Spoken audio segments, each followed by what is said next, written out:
Kan kita ambil anjing, kita ngobrol di sana aja. Boleh. Yuk. Yuk. Mana yang mau dibawa? Ini ya. Gua demen nama yang itu tuh. Hah? Yang gede tuh. Bebas. Ini siapa ini namanya? Moskow. Moskow ini apa? Ini. Ini nih. Kalau ini betina ya? Tina. Tuh. Ini. Ini juga bagus. Ayo, mana talinya? Siapa jadi? Yang kecil, gede. Ya.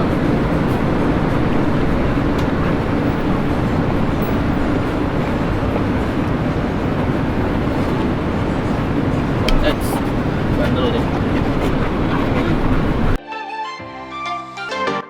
Oke, Ken. Kenapa Labrador Retriever? Awalnya kenal Labrador itu secara nggak sengaja karena dulu nonton film Airbat. Airbat itu bukannya Golden? Iya, jadi gua nonton film Airbat kayak semua orang di Indonesia kayak tergila-gila sama film itu kan. Jadi sangat populer di Indonesia, cuman gue korban penipuan karena belinya dijual Golden Retriever. Terus datang ambil, sorry distraction. Apa ngobrolnya terus? Kasih aja kasih. Oh, jadi lu mau beli Golden? Iya, tahu-tahu pas ketemu sama orangnya, pas kan COD nih, COD cash on delivery kan. Pas ketemu 2 ekor, gue inget banget 500.000 dapat 2 ekor. 500.000. 500.000 dapat 2 ekor. Tahu-tahu pas datang kok bulunya pendek atau ini memang masih papi atau gimana gitu. Papi atau bulunya pendek gitu kan. Tahu-tahu pas makin gede kok nggak tumbuh bulunya. Terus di pahanya ada titik hitam. Oh, gue curiga nih Labrador nih. Terus itu baru mulai belajar Labrador, pelajari Labrador sampai sekarang gitu. Dan ternyata hampir sama gitu, family dog banget, malah lebih attach sama human gitu sih awalnya Labrador. Jadi mempelajari kalau Labrador itu ternyata sangat family dog, sangat ramah, terus bisa gentle sama anak kecil dan lain sebagainya. Oke, sekarang kita akan bincang-bincang tentang Labrador bersama Kenny. Ken, kenapa Labrador? Sebenarnya Labrador ini ketemu secara nggak sengaja karena dulu ada film Airbat yang tentang Golden Retriever. Akhirnya pas beli ketemu orangnya itu gue masih inget banget harga 500.000 dapat 2 ekor. Nah tahu-tahu kok bulunya pendek sampai rumah gue curiga lagi karena di pahanya ada titik hitam gitu. Wah jangan-jangan ini campuran Labrador atau apa gitu. Ternyata pas sambil berjalannya waktu ya gue jadi belajar gitu tentang Labrador banyak. Oh sama ya, sama family dog juga, sama nice juga, very lovely gitu, sama anak-anak kecil juga gentle. Dan akhirnya gue coba training sempet tuh dulu kan kalau Labrador komunitasnya kan rame ILRC kan, ada kayak 30 ekor gitu yang ikut kontes kepintaran itu obedience itu ada sekitar 15 ekor lah. Nah gue dapat juara 1. Padahal itu cuman asal-asalan doang gitu, cuman fun show aja sih gitu. Nah jadi makin suka sama Labrador. Oh ya gampang dipiara, terus cocok buat family dog gitu sih awalnya. Nah, Ken, Labrador Retriever itu katanya ada beberapa tipe yang gue tahu. Ada American lah, ada European lah. Itu gimana itu? Itu ada sebenarnya ada salah pengertian. Jadi banyak orang tuh nggak ngerti. Dia cuman bilang Amerika sama Eropa. Maksudnya ini bukan Amerika dan Eropa. Mungkin maksud dia adalah working dan conformation. Jadi kalau yang working type itu dibilangnya, dia udah nggak sabar. Itu dibilangnya sebagai American type. Kalau yang English type itu sebenarnya conformation Labrador gitu. Conformation itu buat show. Buat show. Tapi sebenarnya di conformation itu ada 2 type lagi. Ada yang English, ada yang British atau European type. Satu lagi yang American type. American type itu yang lebih bulky, yang lebih kepalanya lebih kotak, lebih gendut segala macam. Nah itu yang American type gitu. Oh, jadi tetap ada 2 tipe, American type sama European type buat yang show. Betul. Tapi kalau untuk yang biasa pada umumnya orang bilangnya American type tuh working type yang slim, yang kalau misalkan lagi latihan di pohon tuh dia bisa meliuk-meliuk. Nah itu sebenarnya working type lah gitu. Oh, dia punya body lebih ramping, lebih tinggi ya? Lebih ramping, lebih foxy, dari kepalanya juga kelihatan banget. Terus dia kurus, dia cenderung jauh lebih kurus daripada yang English type atau yang conformation type gitu. Mungkin bukan kurus tapi ramping kali. Ramping. Ya cuman kadang-kadang tuh kelihatan apa? Ribsnya, kelihatan tulangnya. Jadi kan kita mandangnya itu jadi kurus gitu. Dua ribs yang paling belakang biasanya begitu kan? Iya betul. Kalau misalkan dia kelihatannya banyak, itu jadi makin kurus kan. Cuman enggak sih, kalau yang working sih dia tetap ideal. Cuman dia tetap kelihatan ribsnya ada 1 atau 2 gitu. Oke, sekarang kalau soal warna Ken, warna itu di Labrador tuh ada berapa tipe, berapa macam? Secara umum atau secara resmi itu ada yellow, black, satu lagi brown atau coklat. Jadi coklat Labrador, yellow sama black. Cuman kalau yellow ini klasifikasinya lebih banyak. Bukan klasifikasi sih. Cuman level warna itu lebih banyak. Jadi ada yang light banget sampai cenderung putih, terus ada yellow muda, ada yellow tua, sampai ke red, fox red sebutnya. Cuman fox red ini di Stambum ini masuknya nggak fox red, masuknya yellow. Dia bisa show atau nggak? Bisa. Jadi dia bisa tapi show-nya sebagai yellow. Yang kedua itu coklat Labrador, yang ketiga yang paling dominan ini hitam. Nah, kalau buat pameran di Conformation Dog Show gitu ya, memang warnanya dipisahin atau digabung? Warna digabung semua, cuman kalau misalkan di show specialty kayak di Potomac di US itu dibedain. Jadi ada kelasnya yellow, kelas black, kelasnya coklat, itu dibedain. Cuman kalau di dunia Labrador lovers itu yang jadi kontroversi itu yang Silver Labs. Ada Silver Labs? Ada Silver Labs itu nggak boleh buat show, dan kita yang suka sama Labrador itu nggak bakal mau disebut Silver Labs karena dia bukan Labrador sebenarnya. Dia campurannya Labrador dengan Weimaraner. Oh, Weimaraner ya. Cuman dikembangbiakan sampai keluar Stambum tanda kutip resmi dari Amerika, cuman nggak under AKC. Oh, jadi mungkin ada organisasi klub lain gitu? Iya, kayak Labrador, tapi dia ada silver, ada yellow, ada fox red, semua warna. Cuman dia silver dimasukin ke sana dan dikembangbiakan dengan Labrador lainnya gitu. Itu jadi kontroversi. Nah, Ken, kalau buat Conformation Dog Show, warna apa yang terbaik? Warna terbaik itu tergantung tren sebenarnya. Cuman kalau misalkan black ini tetap paling dominan. Jadi mau di US itu paling dominan black. Cuman nggak tahu kenapa trennya kalau di Europe itu yellow. Dari zaman dulu, zamannya pernah dengar Kennel Roseby ya. Roseby itu keluar banyak warna kuning tuh yang bagus-bagus, sampai sekarang juga yang Rusia dan lain-lain di Eropa itu semuanya banyak yang menang yang kuning yang Best in Show gitu. Nah, kalau yang anjing kerja, yang gua dengar anjing kerja itu lebih ke yang warna merah kayak begitu ya? Bukan. Anjing kerja untuk working itu paling banyak hitam. Oh, malah hitam, bukan merah? Almost every working dogs di Amerika itu hitam warnanya. Iya. Labrador yang walking dog banyakan hitam. Banyakan hitam. Cuman nggak tahu apakah ini kebetulan atau gimana. Cuman kalau kita lihat nih di websitenya itu akan lebih cenderung hitam atau nggak kuning. Tapi jarang, kalau yang coklat sih lebih jarang sih. Jadi hitam atau kuning. Nah, Ken, kalau buat perawatan lebih mudah mana? Hitam, yellow atau yang red? Nomor 1 paling gampang hitam. Number 1. Nomor 2 itu yellow, tapi kurang lebih sama, slightly different. Kalau coklat, bukan fox red ya, coklat kan maksudnya kan. Iya. Kalau coklat itu dia karena dia single coat, jadi lebih sering rontok kayak gitu aja sih. Cuman nggak terlalu signifikan bedanya sih, hampir sama semua. Yang gampang rontok bukan yang warna yellow ya? Enggak. Kalau black ini kan triple coat. Jadi lagi summer kayak gini dia tetap tebel. Bulunya dia tetap tebel. Tapi kalau yellow itu lumayan sering rontok, lebih sering rontok kalau nggak dingin. Kalau di rumah gua ya karena pakai AC, jadi ya setahun paling cuman 1 kali atau 2 kali shadingnya. Cuman kalau misalkan kita tinggalin di rumah yang tanpa AC itu mungkin lebih sering rontok yang yellow. Ya, karena yellow itu bulunya kan teksturnya lebih soft ya. Betul, iya, ada lebih soft juga. Cuman itu tergantung genetik juga sih. Nah, kalau yang hitam, bukannya hitam itu problemnya di ketombe? Iya, kalau shampoo-nya, cara kasih shampoo-nya nggak bener. Jadi asal-asalan, shampoo manusia boleh. Pakai aja Sunsilk yang hitam, padahal kan pH-nya beda. Iya, itu aja sih. Jadi ya karena warnanya hitam, ketombenya Lebih gampang kelihatan, tapi Lebih mestinya kelihatan. semua anjing bisa ketombe. Sama, bisa ketombe dan bisa apa? Jamuran, lembab itu juga bisa juga gitu. Nah, Ken, ada ngomongan ya, anjing retriever itu, terutama Labrador itu nggak bisa buat jaga rumah, Ken. Em, ada benernya, ada enggaknya. Karena, waduh, nih, kayak gini nih. Sini. Berapa saja? Aduh. Ya, kalau jaga rumah benar dalam artian dia nggak suka untuk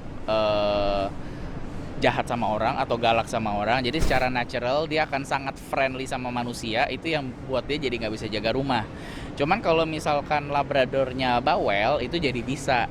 Cuman pengalaman saya sendiri di rumah nggak ada yang bawel sih. Jarang banget yang bawel. Ya, orang datang nggak ada yang gonggong. Iya, jadi sebagai alarm dog juga enggak. Jadi kalau di kandang, kalau misalkan ingat dulu pernah datang ke rumah, itu pas masuk tuh kayak nggak ada yang gonggong. Itu hampir setiap tamu sih ngomong kayak gitu. Sering banget, lu punya anjing banyak tapi kok nggak ada yang gonggong sih? Itu ya karena Labrador. Jadi kalau misalnya buat dog lovers yang nggak pengen punya anjing jaga rumah, sebaiknya jangan Labrador Retriever. Nah, Doberman aja. Labrador itu lebih cocok untuk companion dog gitu. Companion dia banyak function ya. Jadi kalau Labrador itu dia classify sebenarnya sporting dog, gun dog, retrievers, water dog. Dia jago berenang, dia jago retrieve, dia jago sport, agility dan lain-lain, working. Dia suka cari narkoba tanpa lelah. Jadi kalau misalkan belum dapat, ya udah benar-benar satu ruangan ini dia cari sampai dapat. Itu ya yang functionnya dia sebagai working dog. Ya, tapi kan di Indonesia itu kan nggak kepake kayak retrieve. Retrieve itu kan ngambil barang kan. Retrieve itu dipakai untuk hunter. Jadi misal Buat buru. Nah, iya, nangkepin bebek atau burung gitu ya. yang sudah ditembak. Yang sudah ditembak. Ya Iya. benar, di Indonesia jadi nggak Nggak kepake, kepake. fungsinya sebagai gandok karena kan jarang ya kita yang penembak Iya. di kota ya. Di Indonesia anjing burunya Labrador nggak kepake. Lalu juga sebagai tadi apalagi tuh selain gandok dia berenang gitu ya. Water dog Water pasti dog. kepake, cuman tempatnya jadi susah. Kalau dulu Ancol boleh, sekarang udah nggak boleh. Ya Itu makanya jadi kebanyakan orang Indonesia itu pelihara Labrador dulu kan breeding. Iya. Ya. Nah, kebanyakan yang beli anjing dari lu itu mereka gunakan untuk apa? As a companion family dog aja sih. Itu Jadi- mostly paling banyak itu. Yang kedua untuk terapi Down syndrome juga lumayan banyak yang tanya, ini anak saya Down syndrome, saya perlu anjing Labrador. Oh kenapa? Nah kalau itu dia yang jelasin sendiri. Oh karena dokternya menyarankan demikian kayak gitu. Terus ada yang sebagai yang kita pernah bahas kan sebagai alarm buat yang sakit gula. Jadi Ya, kalau itu kan malam udah dilatih ya. iya harus dilatih dari kecil dan harus bonding banget sama anak kecilnya. Itu sebagai fungsinya sebagai terapi dog sih. Jadi di Indonesia itu Labrador itu lebih berfungsi sebagai anjing sahabat. Anjing sahabat Ya. betul, companion family dog. Nah, Ken, menurut lo perkembangan anjing Labrador Retriever di Indonesia sekarang gimana? Perkembangan anjing Labrador Retriever kalau kita ngomong dunia umumnya, dunia awam, dunia pet itu lumayan menyedihkan karena pas kita lihat foto-fotonya nggak seperti Labrador kelihatannya gitu. Jadi kalau kita bandingin sama yang di Thailand, bahkan di Malaysia atau Filipina itu kita jauh tertinggal sih. Kalau di Jakarta atau di Indonesia, Malang, Jawa dan lain-lain itu masih belum ada Labrador yang sesuai dengan standar semestinya. Nah itu awal-awalnya mungkin karena karena sangat sedikit yang pencinta Labrador, jadi nggak ada orang serius dan yang mengembangkan yang sesuai standar itu sedikit sekali. Dulu ada 1-2 lumayan bagus, di show juga pernah entry sampai 40-50 ekor, bahkan di atas itu pernah. Cuman setelah itu mereka delegasi ke juniornya, mungkin orangnya nggak tepat atau nggak komitmen.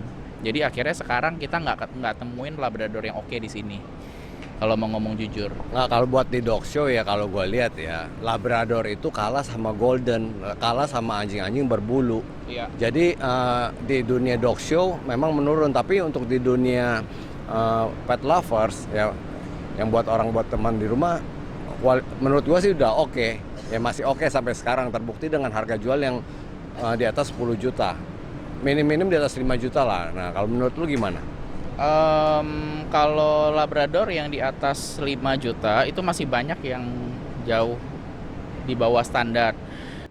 Nah, itu Kan, yang menyebabkan ngomong soal kualitasnya import kan, ya ngomong soal import.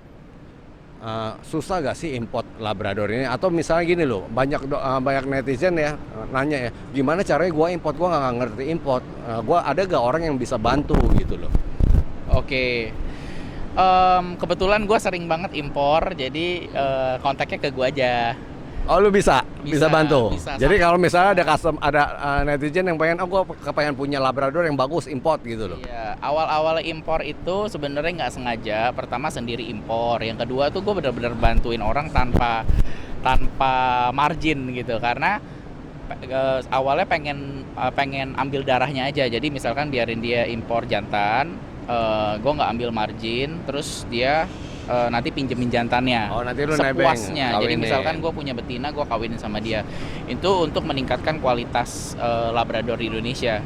Dan dalam 6 bulan ini gue udah impor nih 1, 2, 3, 4, 5 ekor. Dan Itu lu import buat lu sendiri atau buat siapa? buat orang lain. Oh, ada orang lain. Semuanya untuk orang lain yang minta, ada yang sebagai companion dogs. Cuman kalau yang betina, gue udah ngomong nih harga modalnya sekian, gue ngomong jujur aja.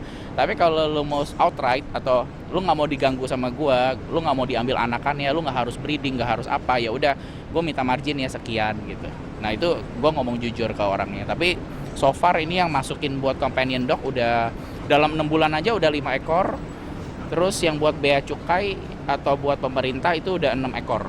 Oh, pemerintah juga kayak bea cukai ambil Labrador import lewat lu? Iya, karena gue udah lumayan tahu channelnya di mana cari working labs, di mana cari companion labs, di mana cari untuk dog show. Itu kebutuhannya masing-masing. Ada orang yang bener-bener gue nggak peduli buat show, gue nggak peduli buat working, gue buat teman di rumah aja. Jadi lo cariin gue yang lucu aja, ada juga gitu. Atau gue mau yang fox red pokoknya, ada juga. Gitu. Nah, negaranya itu biasa dari mana, Ken? Mostly Eropa, Amerika juga ada, cuman terus terang harga di Amerika jauh lebih tinggi daripada di Eropa. Kalau Mostly yang gue dengar kayak Thailand, Labrador itu berkembang banget ya di Thailand. Cukup berkembang, cuman ya gue masih prefer di Eropa. Kenapa? Karena lebih generasi lebih dekat dengan anjing topnya. Kalau di Thailand kan kayak udah di breeding beberapa kali dan nggak semua breeder itu bagus. Dan yang kedua harganya hampir sama aja kayak Eropa. Oh, harga dari Thailand sama Eropa hampir sama. aja. Beda di kargo ya. Bahkan harga anjingnya sama. Ada yang lebih tinggi gitu. Jadi mereka cukup berani setting harga. Apalagi kalau tahu orang Indonesia cari. Ngomong harga ya, boleh tahu nggak range harganya berapa? Terus terang yang mahal itu Sampai depan rumah ya. yang terus terang yang mahal itu kan karena shippingnya dan lain-lain, Shipping, ya. logistik shippingnya lah yang paling ini. Kalau sampai depan rumah mungkin startingnya 70 sampai 85 lah. Itu kualitas show atau kualitas biasa? Udah kalau mau cari ning show harga segitu bisa. Oh, tapi papi apa udah jadi? Papi. Kalau udah jadi itu di atas 150 juta. Nah, bagusan importnya itu ya, kalau buat companion nih ya, papi atau sudah dewasa? Kalau untuk companion murni ya tentu aja papi, karena mereka kan pengen tahu anjingnya bertumbuh sama mereka gimana, cara rawatnya gimana, pengen tahu pas papinya historinya seperti apa. Terus tentu mereka semua sih pilih papi sih. Nah, itu di umur berapa Ken, papi itu? Papis itu di umur 3 bulan udah boleh kirim. 3 bulan. Iya, 3 bulan udah boleh kirim sih. Jadi dari pemilihan sampai kirim sampai depan rumah, karantina semua lu yang atur. Gua yang atur. Oh, Pengirimannya berapa lama? Nah. Cepat sekali. Jadi kalau pengiriman dari berapa lama ya? katakanlah dari Rusia atau Ukraina atau Polandia, dari sananya itu pengiriman itu 2 hari udah nyampe. Jadi at least jadi intinya prinsipnya pada saat gua bayar lunas 3 hari kemudian dia udah bisa nyampe Jakarta. Kalau pengirimannya kargo. Kalau pengirimannya kurir itu harus nunggu jadwal kurir kapan dia datang ke Jakarta. Itu yang bikin lebih lama. Karena nggak semua orang mau kirim kargo, baik pemilik maupun breeder. Ada breeder yang mati-matian, I don't want to cargo shipping, gue maunya kurir, lu cariin gue kurir. Karena gue nggak punya kenalan, ya udah kita cariin kurir. Nah, kargo sama kurir lebih mahal mana? Kalau nominalnya lebih mahal kargo.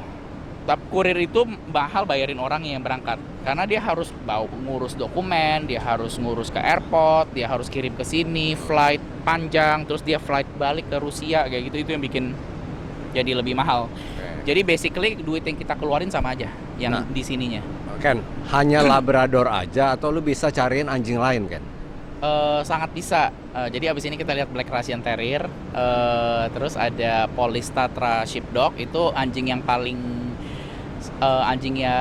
paling jarang di dunia, nomor 1 paling jarang di dunia, hampir punah, itu juga bisa gue datengin. Newfoundland, Bernese Mountain Dog, apa aja sih, Zolowitz Squintly yang dari Meksiko yang nggak ada bulu, kayak anjingnya, kayak kucingnya Raditya Dika tuh ada juga. Gitu. Jadi apapun bisa, Chihuahua yang buat show bisa. Jadi dog lovers yang pengen punya anjing aneh-aneh yang belum ada di Indonesia bisa hubungi Kenny juga nih, selain Labrador ya. Nah, kalau pengen Labrador nggak cocok sama punya Kenny, bisa cari di luar negeri juga ya. Mau anjing lain juga bisa, anjing apapun bisa didatangkan. Bisa ya? Iya, sangat bisa. Oke, ada yang mau ditambahin? Udah cukup kali ya. Nah, Ken, buat penutup ya, bisa gak kasih sedikit tips memelihara Labrador? Oke, pembelian Labrador, luckily atau fortunately di Indonesia nggak banyak Labrador yang bermasalah kayak HD lah, kayak penyakit kulit dan lain-lain. Riwayatnya itu nggak ada yang parah sih di Indonesia. Yang bikin salah itu adalah pemeliharaan di rumah. Jadi misalkan di rumah keramik lu ajak lari-lari, Labrador lu ajak retrieving, nah itu ya salah banget. Sama kalau misalkan dia kencing ditidurin, nggak dikeringin, nggak dilap, nggak dimandiin, nah itu yang jadi masalah untuk pembelian Labrador.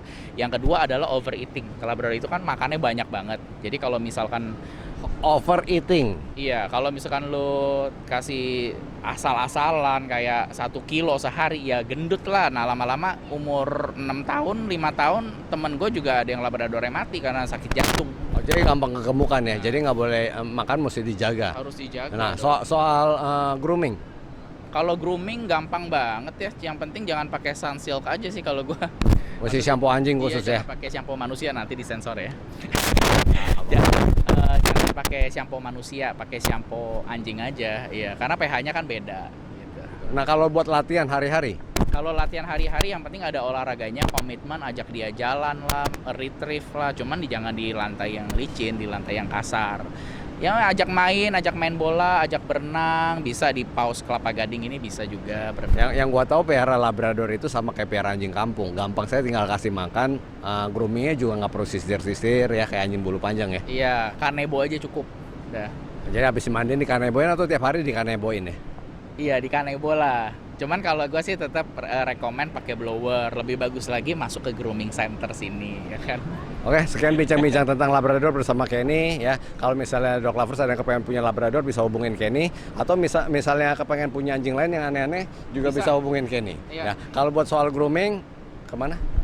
Kalau grooming ke Boogie Dogi MKG dong. Itu tuh Boogie Dogi ya. Kalau yang rumahnya di BSD bisa lah di Pet Station. Tapi kalau rumah Kelapa Gading enggak, kita ngomongin Pet Station. Oke, sekian bincang-bincang bersama Kenny. Thanks ya Ken. Nanti kita lihat anjing yang lain. Siap. Bye bye.